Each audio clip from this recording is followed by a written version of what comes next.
Federalist. No. 57. The alleged tendency of the new plan to elevate the few at the expense of the many considered in connection with representation. From the New York Packet, Tuesday, February 19, 1788. Madison. To the people of the state of New York, the third charge against the House of Representatives is that it will be taken from that class of citizens which will have least sympathy with the mass of the people and be most likely to aim at an ambitious sacrifice of the many to the aggrandizement of the few. Of all the objections which have been framed against the federal Constitution, this is perhaps the most extraordinary. Whilst the objection itself is leveled against a pretended oligarchy, the principle of it strikes at the very root of republican government. The aim of every political constitution is, or ought to be, first, to obtain for rulers men who possess most wisdom to discern and most virtue to pursue the common good of the society, and in the next place to take the most effectual precautions for keeping them virtuous whilst they continue to hold their public truce. T.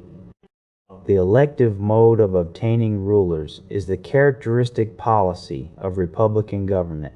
The means relied on in this form of government for preventing their degeneracy are numerous and various. The most effectual one is such a limitation of the term of appointments as will maintain a proper responsibility to the people. Let me now ask what circumstance there is in the Constitution of the House of Representatives that violates the principles of republican government or favors the elevation of the few on the ruins of the many. Let me ask whether every circumstance is not, on the contrary, strictly conformable to these principles, and scrupulously impartial to the rights and pretensions of every class and description of citizens, who are to be the electors of the federal representatives, not the rich more than the poor, not the learned more than the ignorant, not the haughty heirs of distinguished names more than the humble sons of obscurity and unpropitious fortune. The electors are to be the great body of the people of the United States. They are to be the same who exercise the right in every state of electing the corresponding branch of the legislature of the state, who are to be the objects of popular choice. Every citizen whose merit may recommend him to the esteem and confidence of his country. No qualification of wealth, of birth, of religious faith, or of civil profession is permitted to fetter the judgment or disappoint the inclination of the people. If we consider the situation of the men on whom the free suffrages of their fellow citizens may confer the representative trust, we shall find it involving every security which can be devised or desired for their fidelity to their constituents. In the first place, as they will have been distinguished by the preference of their fellow citizens, we are to presume that in general they will be somewhat distinguished also by those qualities which entitle them to it and which promise a sincere and scrupulous regard to the nature of their engagements. In the second place, they will enter into the public service under circumstances which cannot fail to produce a temporary affection at least to their constituents. There is in every breast a sensibility to marks of honor, of favor, of esteem, and of confidence, which, apart from all considerations of interest, is some pledge for grateful and benevolent returns. Ingratitude is a common topic of declamation against human nature, and it must be confessed that instances of it are but too frequent and flagrant both in public and in private life. But the universal and extreme indignation which it inspires is itself a proof of the energy and prevalence of the contrary sentiment. In the third place, those ties which bind the representative to his constituents are strengthened by motives of a more selfish nature. His pride and vanity attach him to a form of government which favors his pretensions and gives him a share in its honors and distinctions. Whatever hopes or projects might be entertained by a few aspiring characters, it must generally happen that a great proportion of the men deriving their advancement from their influence with the people would have more to hope from a preservation of the favor than from innovations in the government subversive of the AA sector, the authority of the people.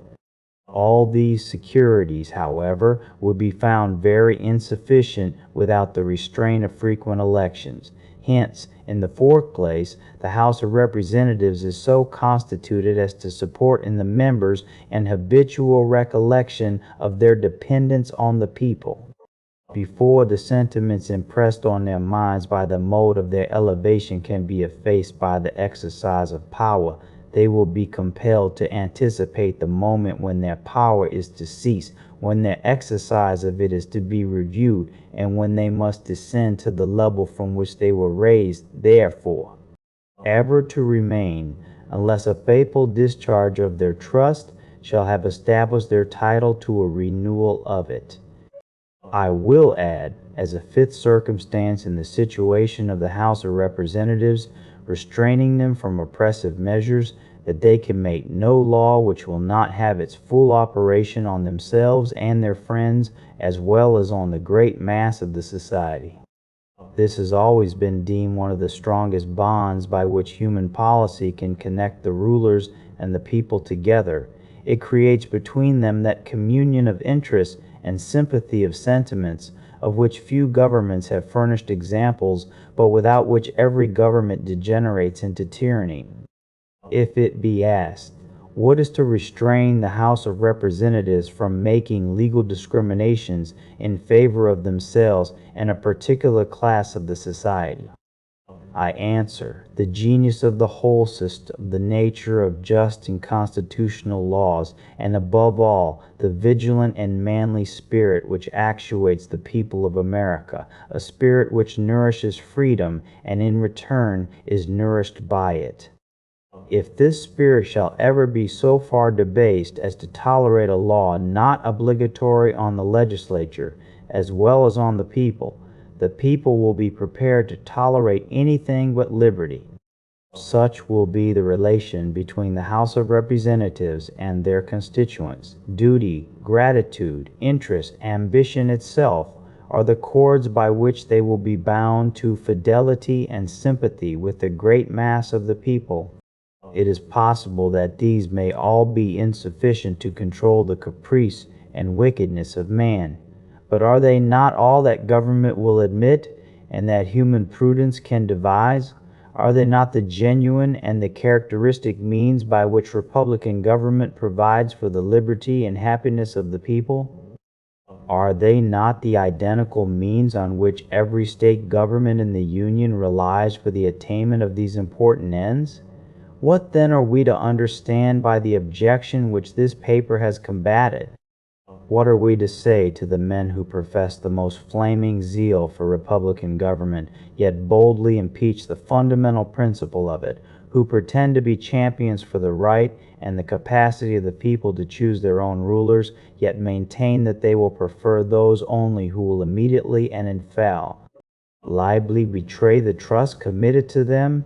Were the objection to be read by one who had not seen the mode prescribed by the Constitution for the choice of representatives, he could suppose nothing less than that some unreasonable qualification of property was annexed to the right of suffrage, or that the right of eligibility was limited to persons of particular families or fortunes, or at least that the mode prescribed by the state constitutions was in some respect or other very grossly departed from.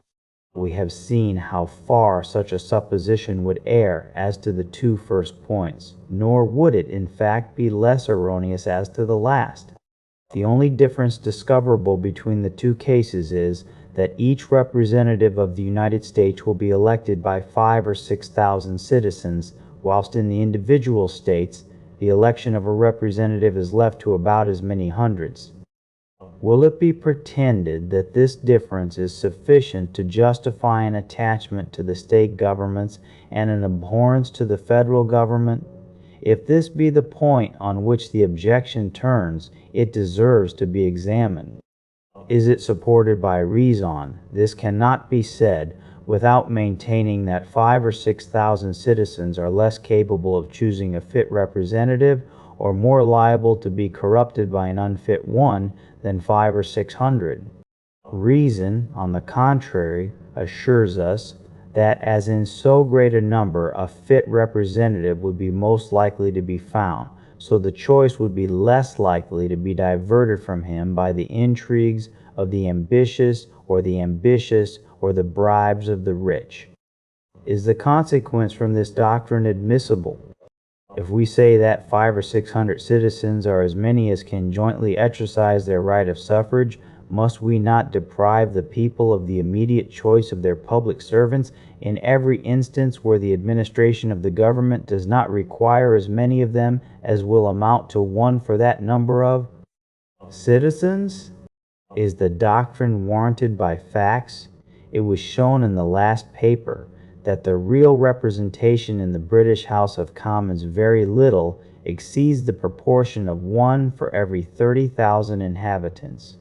Besides a variety of powerful causes not existing here, and which favor in that country the pretensions of rank and wealth, no person is eligible as a representative of a county unless he possess real estate of the clear value of £600 sterling per year, nor of a city or borough unless he possess alike estate of half that annual value.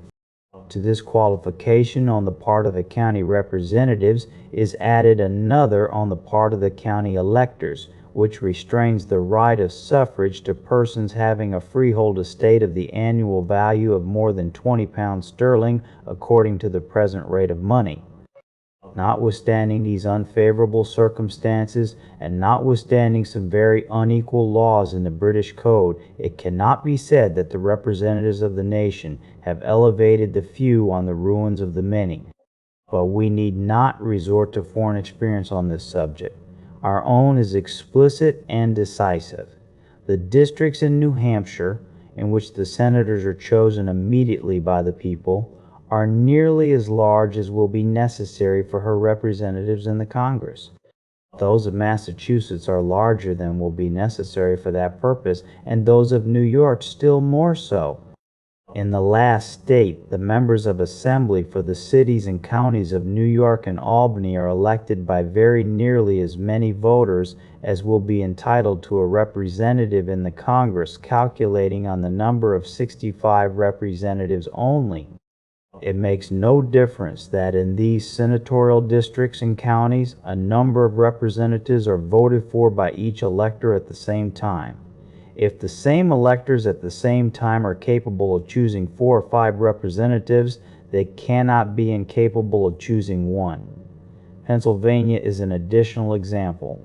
Some of her counties, which elect her state representatives, are almost as large as her districts will be, by which her federal representatives will be elected.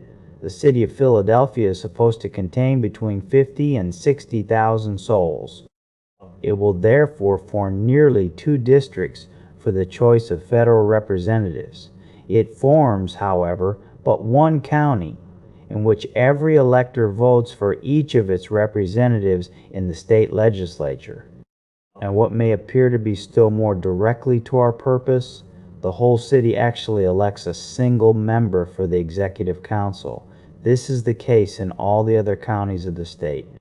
Are not these facts the most satisfactory proofs of the fallacy which has been employed against the branch of the federal government under consideration?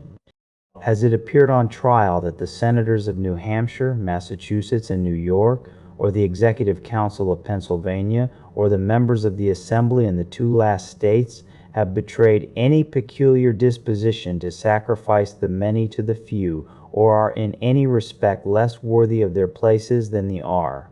Representatives and magistrates appointed in other states by very small divisions of the people, but there are cases of a stronger complexion than any which I have yet quoted.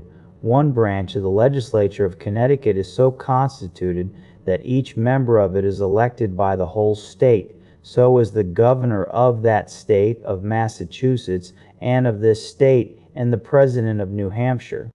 I leave every man to decide whether the result of any one of these experiments can be said to countenance a suspicion that a diffusive mode of choosing representatives of the people tends to elevate traitors and to undermine the public liberty. P.U.S.